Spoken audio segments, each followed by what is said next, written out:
Olá amigos, tudo bem? Hoje eu quero falar para vocês um pouquinho sobre a chamada terceira geração dos análises. Como nós vimos, a Escola dos Análises, ela trouxe uma grande transformação para o modo de se pensar história na França. É muito importante deixar isso claro, que algumas coisas que os análises estavam fazendo já eram feitas na Alemanha, por exemplo, com outros autores. Por isso que alguns pensadores, como Peter Burke, por exemplo, ele acha que, embora os análises, óbvio que eles tenham trazido grandes contribuições para a historiografia, eles não inovaram tanto em alguns campos. Mas o que é mais relevante é que, de alguma forma, eles foram mais influentes para nós, eles foram mais importantes para a nossa historiografia. E aí nós já vimos a primeira geração com Marc Bloch, Lucien Febvre, uma geração pautada pela pesquisa da história-problema, por uma revolução no conceito de fonte histórica. Nós vimos a segunda geração liderada pelo Fernand Braudel, uma geração preocupada agora com estruturas de temporalidade, uma estrutura, analisar a história em estrutura, sobretudo na longa duração. O Braudel ele teve uma grande influência do Claude Lévi-Strauss, Franz Boas e desses antropólogos. E aí o Braudel, inclusive, ele vai ser professor e amigo de muitos desses historiadores da terceira geração. Ele vai ser professor do Fourier, Duby, enfim. O Braudel, ele vai ser um cara que ele vai acabar influenciando. A partir da década de 1970, surge um movimento na terceira geração, a Revista dos Análises, ela passa a ser coordenada por dois historiadores franceses, o Jacques Le Goff e o Pierre Nora. Esses dois historiadores, eles vão implementar uma grande dinâmica, eles vão ter uma influência muito grande na historiografia francesa, na produção historiográfica, porque eles não vão ser só universitários, eles vão fazer consultorias para filmes, eles farão consultoria para livros, eles serão editores, serão chefes de editoras, então eles terão muita influência. Então o que eles escreviam acabava influenciando muito. E o que essa nova história, a Nouvelle Histoire, ela vai trazer de diferente? Ela vai trazer agora o componente mental. Esses historiadores, eles vão buscar entender a sociedade através do que eles chamam de mentalidade coletiva. Não é um conceito fácil, não é uma coisa fácil de se fazer. Eles buscavam, através de estudos muito complexos, estudos muito profundos, entender como que uma sociedade ela se comportava face a algumas situações econômicas e situações até políticas.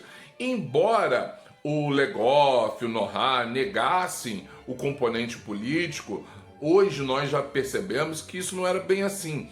Eles trabalhavam sim o componente político. O que é essa chamada história da mentalidade? A história das mentalidades é você entender, por exemplo, como que o cristianismo ele cria uma cultura, por exemplo, na hora das pessoas escolherem os seus governantes. Como uma determinada religião, ela molda costumes que influenciam, por exemplo, na população, né? Influenciam no tipo de casamento, influenciam na morte, influencia na vida das pessoas. E é por isso que muitos deles vão estudar religião, sobretudo o Le Goff. Le Goff, Nora também vai estudar religião.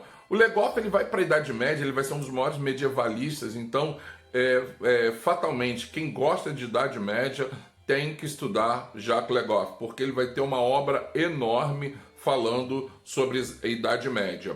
E ele vai trazer, em uma das suas obras, o maravilhoso cotidiano medieval, ele vai trazer, ele vai romper um pouco com aquele estereótipo de que a Idade Média era um lugar fétido, era uma época sem desenvolvimento. Não.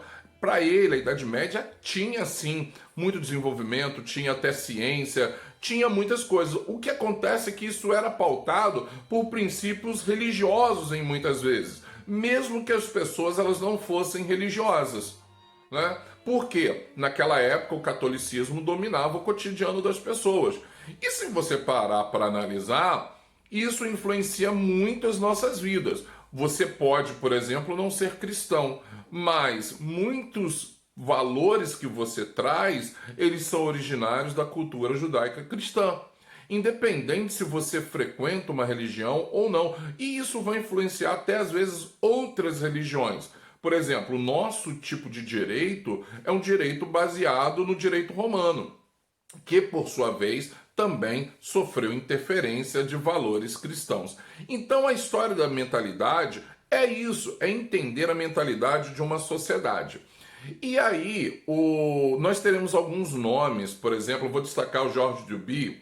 O Georges Duby ele vai escrever uma coleção, ele não é daqueles que vão produzir muito, como o Le Goff, como o Nohat, por exemplo.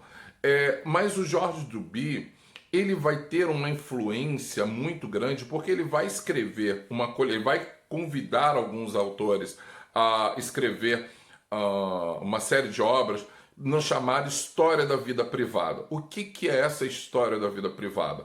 É você dar um olhar agora a partir do olhar de pessoas comuns da história. Você agora vai narrar o cotidiano de algumas pessoas, né? Mas não necessariamente para narrar aquele cotidiano, mas para entender a mentalidade daquela sociedade.